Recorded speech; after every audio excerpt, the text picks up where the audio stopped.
एक बार किसी छोटे से कस्बे में एक बाबा आए। वहां पर देवी का एक मंदिर भी था।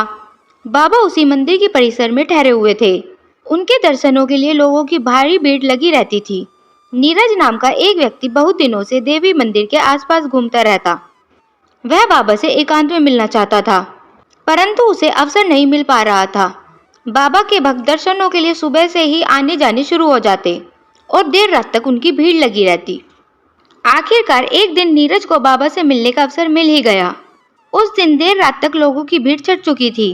बाबा विश्राम करने ही जा रहे थे कि तभी नीरज ने उनके पैर पकड़ लिए। बाबा ने उसे उठाते हुए कहा, कहो बेटा, तुम्हें क्या तकलीफ है? मैं तुम्हें बहुत दिनों से देख रहा हूँ कि तुम यहाँ आते हो और बहुत देर तक खड़े रहकर चले जाते हो। आखिर तुम्हें क्या चाहिए? नीरज बोला, बाबा, मैं बहुत ही गरीब हूँ। मेरी आजीविका को कोई साधन नहीं है। कृपा करके मेरी सहायता कीजिए। यदि आप मेरी थोड़ी सी भी सहायता कर देंगे तो मेरी सारी सभी समस्याएं दूर हो जाएंगी। बाबा ने चकित होकर कहा, मैं किस प्रकार तुम्हारी सहायता कर सकता हूँ? नीरज ने बाबा के पैर पकड़ते हुए कहा, बाबा, आप तो सब कुछ करने में समर्थ हैं। यदि आप मुझे 40-50 हजार रुपए दे देंगे तो मैं अपना काम धंधा शुरू कर लूंगा। फिर मेरा जीवन आराम से व्यतीत हो जाएगा। बाबा ने नीरज को ध्यानपूर्वक देखा और मुस्कुराते हुए कहा, हाँ हाँ, क्यों नहीं, परंतु मेरी एक शर्त है। तुम पैसों के बदले मुझे अपनी एक आंख दे दो। ये सुनकर नीरज घबराया और सक पकाकर बोला, बाबा, ये आप क्या कह रहे हो? मैं आपको अपनी आंख कैसे दे सकता हूँ? अच्छा, तो फिर अपना एक हाथ ही दे दो, बाबा ने कहा। नीरज अपने हाथ पीछे करते हुए बोला, बाबा, अपना हाथ कैसे दे दूं? बिना हाथ के तो मेरा पूरा जीवन ही व्यर्थ हो जाएगा। हाथ नहीं दे सकते तो कोई बात नहीं, चलो अपना एक पैर ही दे दो, बाबा ने मुस्कुराते हुए कहा।